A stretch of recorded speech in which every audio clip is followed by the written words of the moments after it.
Beberapa hari yang lalu saya memposting konten narasi newsroom berjudul Corona harus ditangani tapi jangan stigma mereka yang terkena. Isinya laporan peristiwa-peristiwa stigmatisasi antar warga yang terjadi belakangan ini. Misalnya di Medan, ada sekelompok warga menolak proses pemakaman jenazah seorang pasien COVID-19. Padahal keluarganya sudah mengikuti protokol keamanan pemakaman. Di Mata Najwa, kita juga sempat menyinggung ini dengan seorang narasumber. Setidaknya ada 4 perawat rumah sakit di Persahabatan Jakarta Timur yang diusir dari kosnya karena dianggap membawa virus. Para suster ini sempat terpaksa harus menginap di rumah sakit. Banyak komentar yang masuk di postingan itu. Saya ingin bacakan beberapa di antaranya. Ada dari Oceanikma. Di sini juga ada Kak Najwa. Jenazah sudah ditolak di 2 tempat, kemudian dikebumikan di wilayah lain. Tapi saat warga tersebut tahu itu jenazah COVID-19, warga geger minta dibongkar kuburannya. Miris lihatnya. Ada dari Jini, teman saya kerja di rumah sakit, sekarang seperti dikucilkan para tetangganya. Sedih banget dengar dia curhat. Ada dari Vika Unitas. Bahkan saya dan teman-teman yang ada di kota berstatus zona merah, padahal bukan ODP pun nggak diperbolehkan masuk ke kos. Ada teman saya yang diusir, di gerbang ditulis orang dari kota saya tidak diperbolehkan masuk. Ada dari Lucy Louis, kemarin ada pasien ODP datang ke rumah sakit tempatku kerja dengan nangis-nangis memohon untuk dibuatkan surat keterangan bahwa dia nggak kena COVID-19. Kami pun bertanya, kok sampai nangis segininya? Saya diusir dari kontrakan saya, Dok. Kata yang punya kontrakan, saya meresahkan masyarakat karena bisa nularin penyakit. Yang punya kontrakan sampai bilang kalau saya nggak mau keluar dari kontrakan silahkan tunggu warga datang untuk menggerebek rumah dan mengusir. Suami saya pun diancam mau dipecat, Dok, dari pekerjaannya. Saya sedih, Dok, nggak tahu harus berbuat apa dan tinggal di mana. Suami saya pun marah ke saya dan nyuruh saya keluar dari rumah. Cerita yang dibagikan seorang dokter yang juga membuat saya patah hati. Teman-teman, di satu sisi kasus-kasus ini menunjukkan ya kesadaran dan kewaspadaan pada virus COVID-19 mulai terbentuk.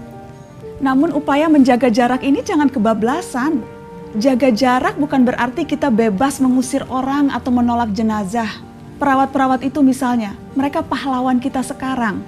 Mereka mempertaruhkan nyawa dengan merawat pasien-pasien dengan peralatan seadanya. Kalau kita sakit, nauzubillah min zalik, jangan sampai kita sakit. Tapi kalau ternyata kita atau kerabat kita sakit, yang merawat kita adalah mereka. Jaga jarak dengan perawat itu wajar. Seperti juga kita memang harus jaga jarak dengan siapa saja sekarang. Tapi kalau sampai mengusir mereka, itu sudah keterlaluan. Pasien PDP atau ODP adalah korban. Bantu mereka mengisolasi diri di rumahnya masing-masing. Bahkan kita perlu mensupport kebutuhan mereka. Supaya apa? Supaya mereka tidak terpaksa keluar rumah. Kalau mereka keluar rumah, yang ada malah bahaya bagi yang lain. Sama juga seperti jenazah. Selama mereka terkait corona, biasanya pihak rumah sakit sudah punya protokol, sudah punya SOP, standar penanganan jenazah. Selain dikafani, sesuai ajaran agama masing-masing, mereka juga dibungkus secara khusus. Sama sekali tidak masalah dikuburkan dimanapun. Karena ketika sudah dikubur, mereka tidak akan menyebarkan virus. Saya akan kutip keterangan Kepala Departemen Kedokteran Forensik dan Medikolega Rumah Sakit Umum Dr. Sutomo Surabaya, Dr. Edi Suyanto. Secara ilmiah ilmu kedokteran, korban atau jenazah kemungkinan menularnya sudah tidak ada, apalagi virus corona.